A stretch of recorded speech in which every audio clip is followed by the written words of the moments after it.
I never thought I'd be grateful for my mother's obsession with prenups. But here we are, I muttered, staring at the pristine white walls of our new home. The house was a wedding gift from my parents, Patricia and George, nestled in the picturesque landscape of Upper New York. It was supposed to be the start of our happily ever after, but life had other plans. My husband Bart was busy unpacking boxes in the living room, his tall frame bent over as he sorted through our belongings. "Natalie, honey, can you give me a hand with this?" he called out, his voice muffled by the cardboard. I sighed, pushing away from the window. "Coming," I replied, plastering on a smile as I joined him.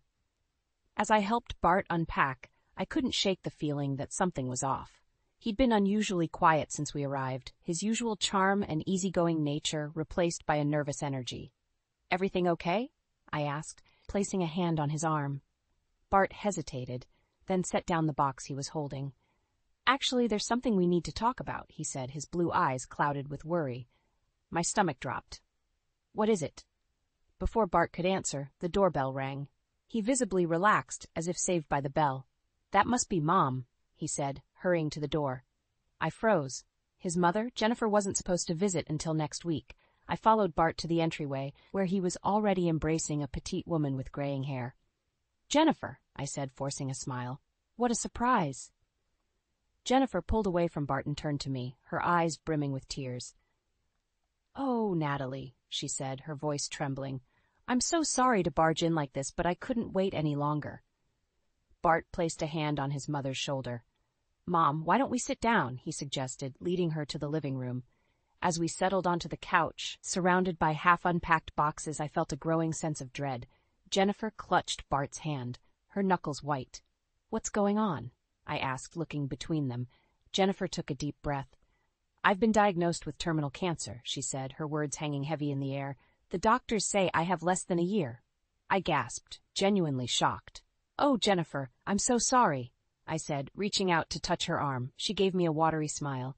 "Thank you, dear, but that's not all." She glanced at Bart, who nodded encouragingly. "I can't live alone anymore, and I was hoping, well, we were hoping."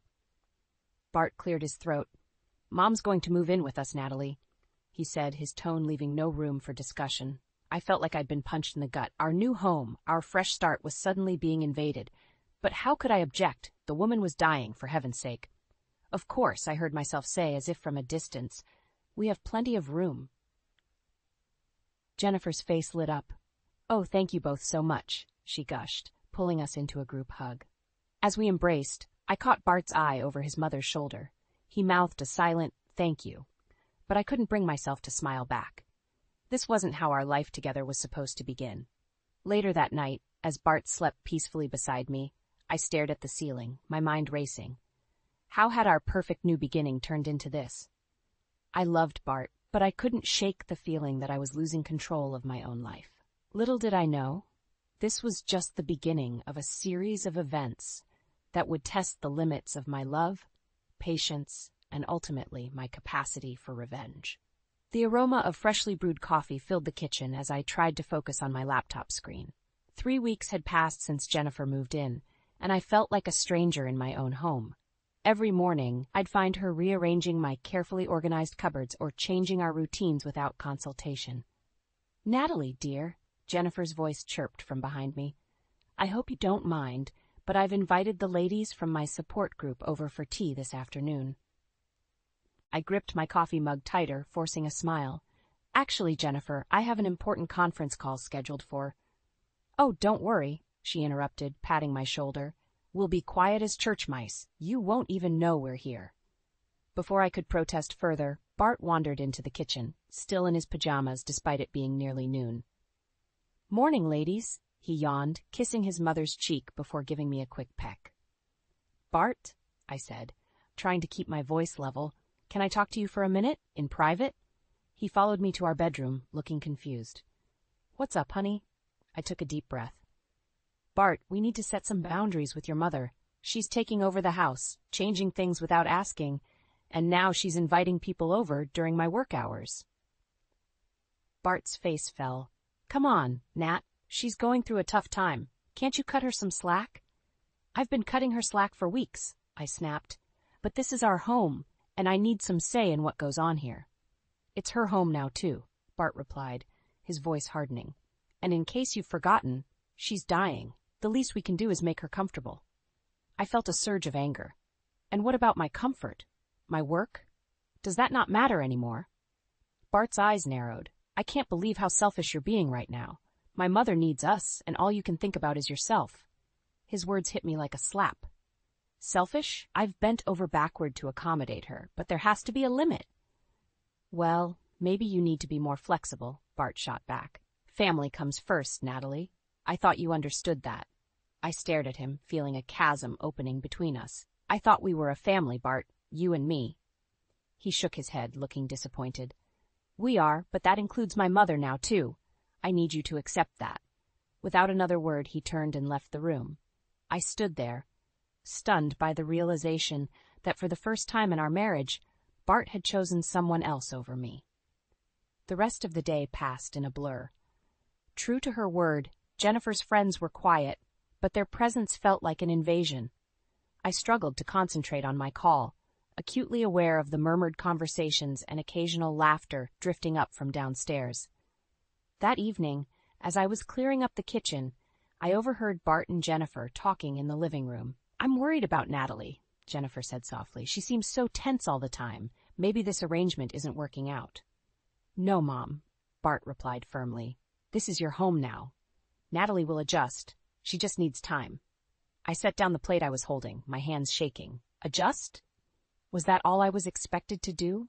Silently accept the complete upheaval of my life? As I stood there, grappling with a mix of hurt and anger, I caught sight of my reflection in the window. The woman staring back at me looked tired, defeated. This wasn't the strong, independent Natalie I knew myself to be. In that moment, something shifted inside me. I realized that if I didn't stand up for myself now, I might lose myself entirely. But how could I fight back without seeming like the villain in this family drama? Little did I know, the situation was about to become even more complicated, pushing me closer to the breaking point and setting the stage for a confrontation that would change everything. I was in the middle of a crucial work presentation when my phone buzzed incessantly. Ignoring it, I powered through, only to find 5 missed calls from Bart when I finished. My heart raced as I dialed him back, fearing the worst about Jennifer's health. Nat, great news! Bart's voice boomed through the speaker. Cole's coming home. I blinked, confused. Cole? Your brother? What do you mean, coming home? He's quitting his job in California and moving back east, Bart explained, his excitement palpable. He'll stay with us while he gets back on his feet. Isn't it fantastic? The room spun. Another person in our already crowded house? Bart, wait a minute. We can't just... Oh, Mom's calling. Gotta go, love you. He hung up before I could protest. I sat there, stunned. How could Bart make such a monumental decision without even consulting me? Our home wasn't a halfway house for his entire family. That evening, I confronted Bart in the kitchen while Jennifer watched her favorite game show in the living room. We need to talk about Cole, I said, keeping my voice low. Bart looked up from chopping vegetables. What about him? Isn't it great he's coming back? I took a deep breath. Bart, you can't just invite people to live in our home without discussing it with me first. He set down the knife, frowning. Cole's family, Natalie. He needs our support. And what about what I need? I countered. This is my home, too, and I feel like I'm losing all control over it.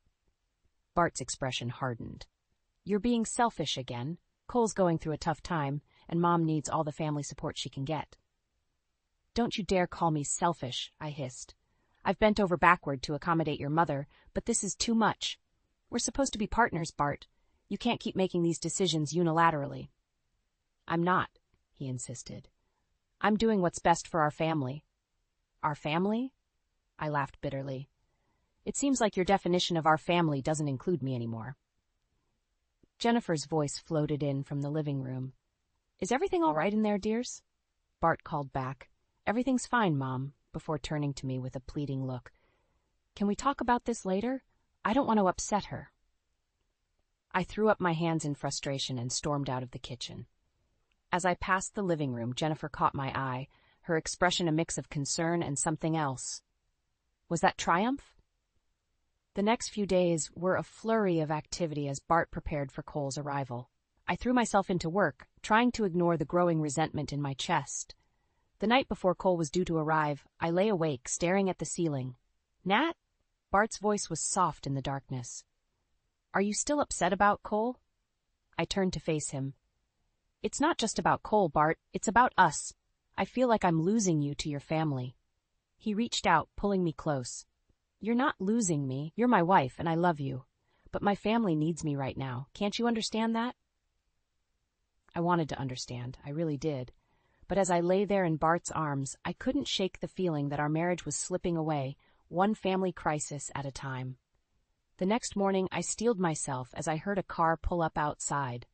Moments later, the front door burst open, and Cole's booming voice filled the house. "Honey, I'm home," he called out, laughing at his own joke. I plastered on a smile and went to greet him, but stopped short in the hallway. Cole wasn't alone. Behind him stood a young woman, her arm linked with his. "Hey, sis," Cole grinned, oblivious to my shock. "Meet Amber, my fiancée. Hope you don't mind, but she'll be staying with us too. We're getting married." As Bart and Jennifer rushed to congratulate the happy couple, I stood frozen, feeling like an outsider in my own home. This wasn't just an invasion anymore. It was a full-scale takeover. And I was the only one who seemed to care. The once pristine kitchen counters were now cluttered with empty beer bottles and half-eaten bags of chips. I grimaced as I navigated the mess, the acrid smell of stale cigarette smoke assaulting my nostrils. This wasn't my home anymore. It was a frat house. "Cole," I called out, my patience wearing thin. "How many times do I have to ask you to clean up after yourself?" A muffled groan came from the living room. I stormed in to find Cole sprawled on the couch, Amber curled up beside him. The coffee table was littered with more bottles and an overflowing ashtray. "Sorry, sis," Cole mumbled, not bothering to open his eyes. "We'll get to it later." I clenched my fists, fighting the urge to scream. "No, you'll get to it now. I have clients coming over in an hour, and this place is a pigsty." Amber stirred, fixing me with a bleary-eyed glare. "Chill out, Natalie. It's not like it's a big deal." Before I could respond, Jennifer appeared in the doorway, her face etched with concern. "What's all the commotion about?" I turned to her, exasperated. "Jennifer, look at this mess. It's unacceptable." She waved a dismissive hand. "Oh, they're young. Let them have their fun. I'll tidy up later." "That's not the point," I snapped. "This is my home, and I expect it to be respected." Jennifer's eyes narrowed. "Our home, dear. Remember, we're all family here." The word family felt like a slap in the face. I opened my mouth to argue further, but the smell of smoke suddenly intensified. Whirling around, I saw flames licking up the curtains near where Cole had carelessly tossed a cigarette butt. "Fire!" I screamed, rushing to grab the fire extinguisher. Chaos erupted as everyone scrambled to action. I managed to douse the flames, but not before they left a large charred hole in the expensive curtains my mother had gifted us. As the smoke cleared, I stood there, shaking with anger and shock. Bart burst into the room, having heard the commotion from upstairs. "What happened?" he demanded, looking around wildly. "Your brother?" I spat. "Almost burned down our house because he can't be bothered to use an ashtray." Cole had the decency to look ashamed. "I'm sorry, I didn't mean—" "Save it," I cut him off. "I want you and Amber out, now." Bart stepped between us. "Natalie, calm down, it was an accident." I couldn't believe my ears. "Calm down? Bart, do you not see how serious this is?" "Of course I do," he said, his voice maddeningly calm. "But kicking them out isn't the answer. We're family, we need to stick together." I looked around at their faces, Bart's pleading, Jennifer's disapproving, Cole's sheepish, Amber's defiant. In that moment, I felt more alone than ever. "Fine," I said, my voice cold. "If that's how you all feel, I'll be the one to leave." I stormed upstairs, throwing some clothes into a bag. As I zipped it up, Bart appeared in the doorway. "Nat, don't do this," he begged. "Where will you go?" I shouldered past him. "Anywhere but here." As I reached the front door, Jennifer called out, "Natalie, dear, you're overreacting. Why don't we all sit down and talk about this?" I turned to face them one last time. "There's nothing to talk about. You've made it clear where your priorities lie, Bart. And it's not with me or our marriage." With that, I walked out, slamming the door behind me. As I got into my car, hands shaking as I gripped the steering wheel, I realized I had no idea where I was going. But I knew one thing for certain. I couldn't stay in that house another minute. As I drove away, tears blurring my vision, I felt a mix of anger, betrayal, and an overwhelming sense of loss. The life I thought I had, the marriage I believed in, it was all crumbling around me. And for the first time, I allowed myself to consider a possibility I'd been avoiding for weeks. Maybe this marriage wasn't worth saving after all.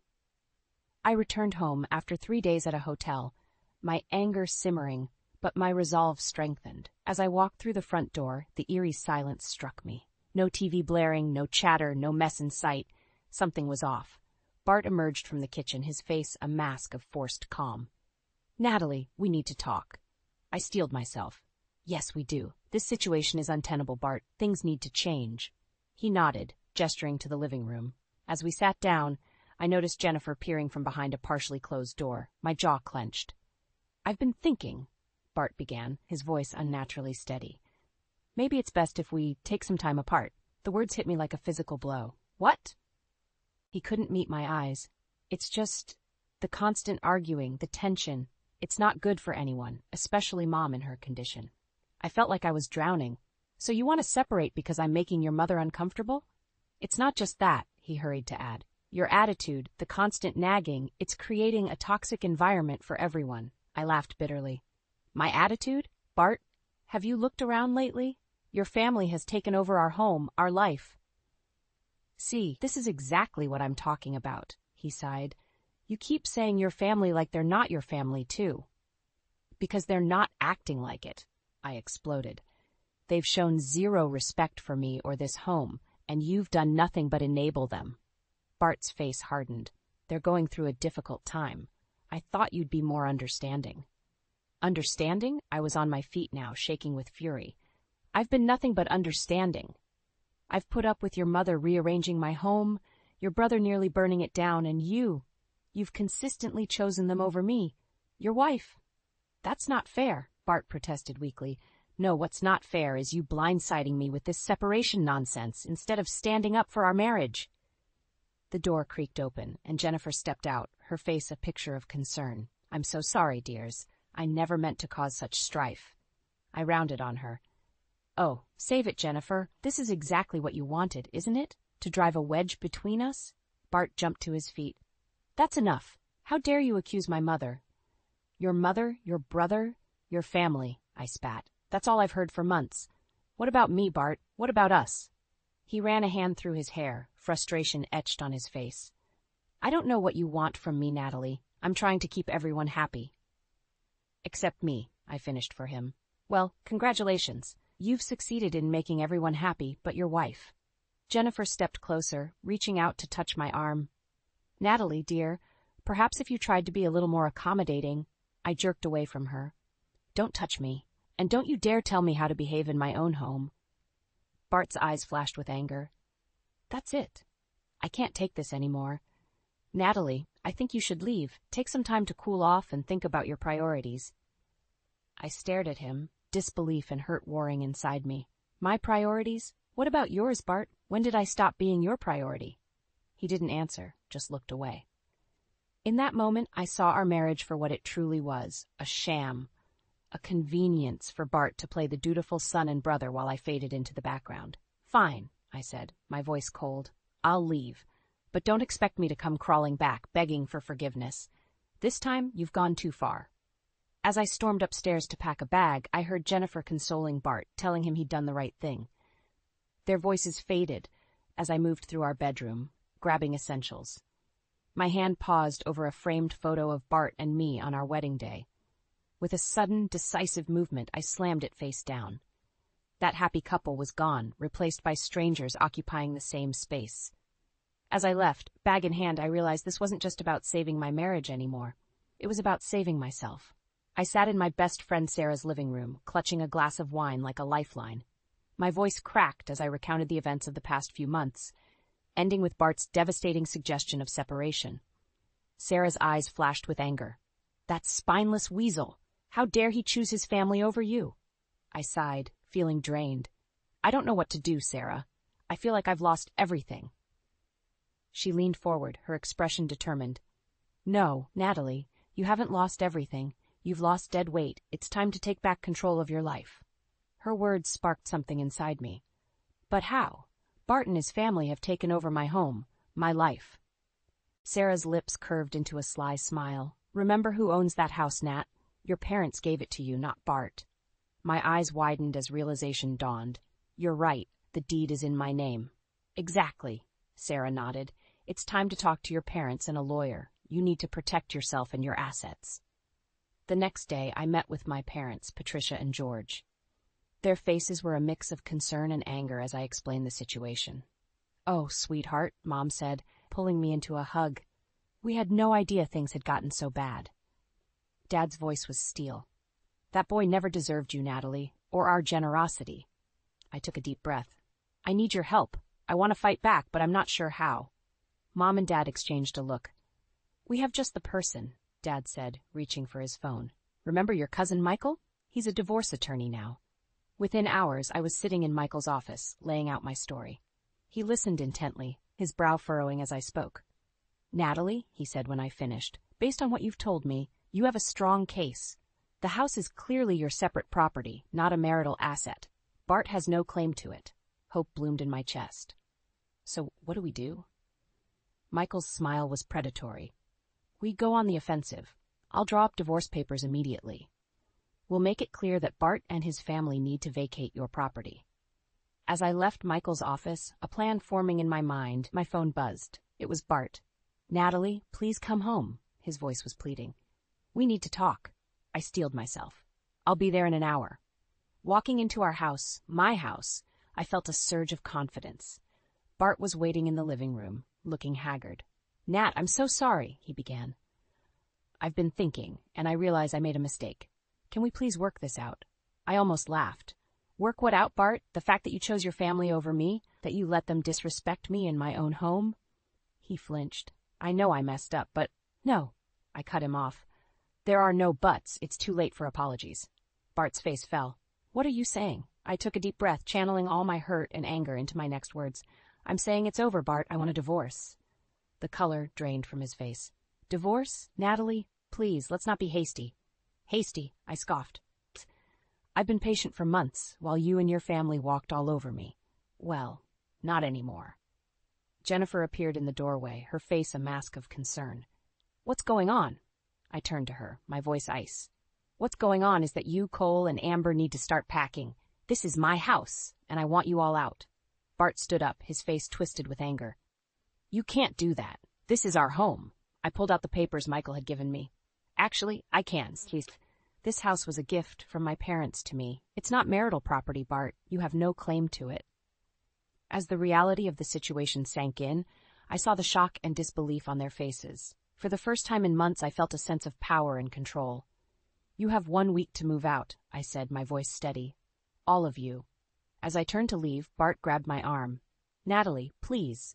Don't do this. I love you. I jerked away from him, tears stinging my eyes. If you loved me, Bart, we wouldn't be here. Goodbye.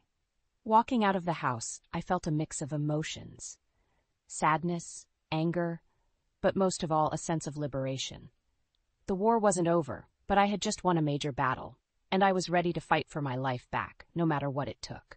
The week following my ultimatum passed in a blur of legal meetings and tense silence at home. Bart and his family seemed to be in a state of shock, tiptoeing around me as if I might explode at any moment. Part of me relished their discomfort, but another part ached for the life I thought we'd have.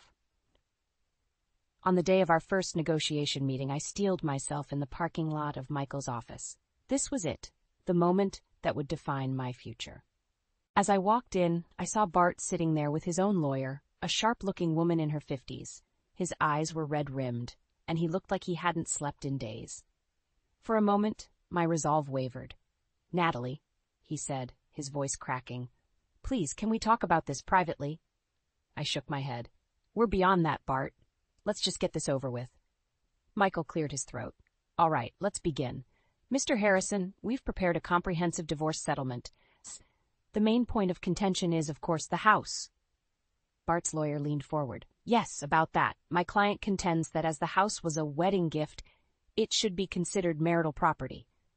I felt a surge of anger, but Michael just smiled. I'm afraid that's not the case. We have documentation proving the house was gifted solely to Mrs. Harrison by her parents. It's her separate property. The color drained from Bart's face. What? But that's our home. We've lived there for years. Be that as it may, Michael continued. Legally, the house belongs to Natalie. She's within her rights to ask you and your family to vacate the premises. Bart turned to me, his eyes pleading. Natalie, you can't do this. Where will we go? What about my mother? I felt a lump in my throat but pushed through. I'm sorry, Bart, but you should have thought about that before you let your family take over our lives. His lawyer whispered something to him, and Bart's face hardened. Fine, if that's how you want to play it, we'll fight this in court. I'm sure a judge will see reason. Michael shook his head. I wouldn't advise that, Mr. Harrison. The law is clear on this matter. You'd be wasting time and money you don't have. The meeting devolved into heated arguments and tense negotiations. Hours passed, and I felt my energy draining. Just when I thought we'd reached an impasse, Bart suddenly deflated. Enough, he said, his voice barely above a whisper. I'll sign the papers. We'll move out. Relief washed over me, but it was tinged with sadness. This was really happening. My marriage was over. As we prepared to leave, Bart caught my arm. Natalie, I know I messed up, but is this really what you want? To throw away everything we had? I looked into his eyes, seeing the man I once loved. We threw it away a long time ago, Bart. This is just making it official. Leaving the office, I felt a mix of triumph and loss. I had won, but at what cost? That evening, as I sat alone in my quiet house, the reality of my situation hit me. I was free, but I was also alone. The house that was once filled with laughter and love now felt empty and cold. My phone buzzed, a text from Sarah. How did it go? Want me to come over? I stared at the message, tears welling up in my eyes. This was my new reality. No more Bart, no more in-laws, no more chaos. Just me, in this big, empty house. As I typed my reply, I realized that this wasn't just the end of my marriage. It was the beginning of a new chapter in my life. One that I would write on my own terms. Come over, I texted back.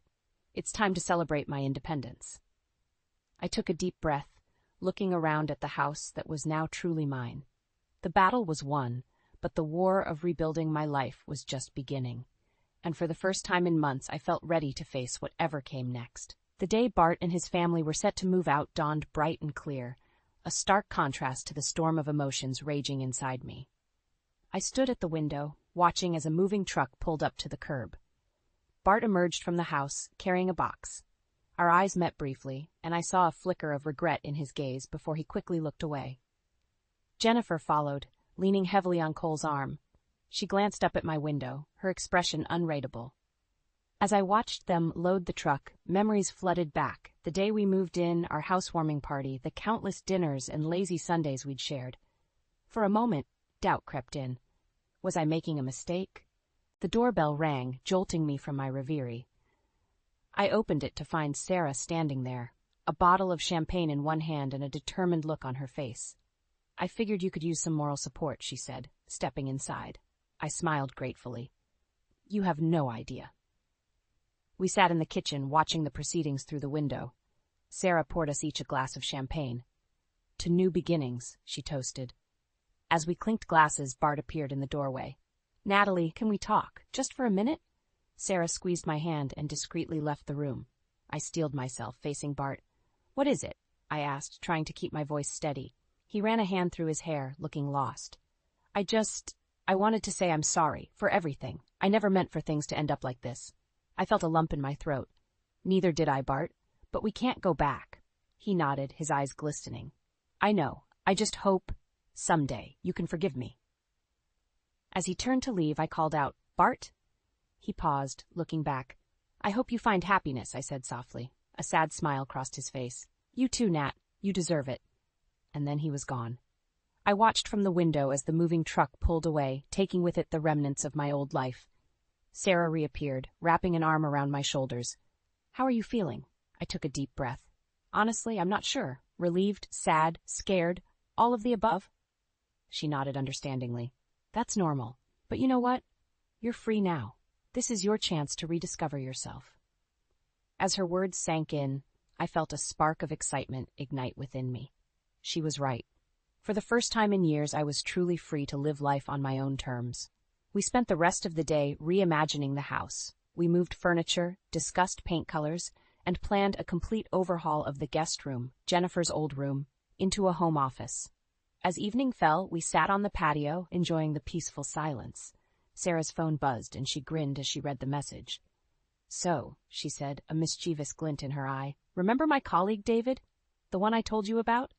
I nodded, curious. "Well, he's been asking about you.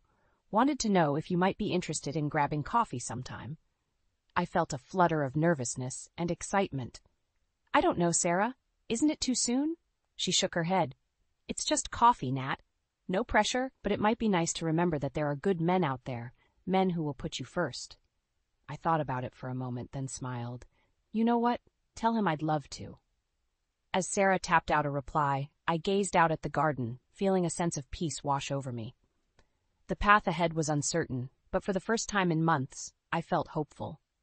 This house, once a symbol of my failed marriage, now represented a new beginning. It was mine, truly mine, to fill with new memories, new friendships, and perhaps someday new love. I raised my glass in a silent toast to the end of one chapter and the exciting beginning of another. Whatever the future held, I was ready to face it head-on, stronger and wiser than before.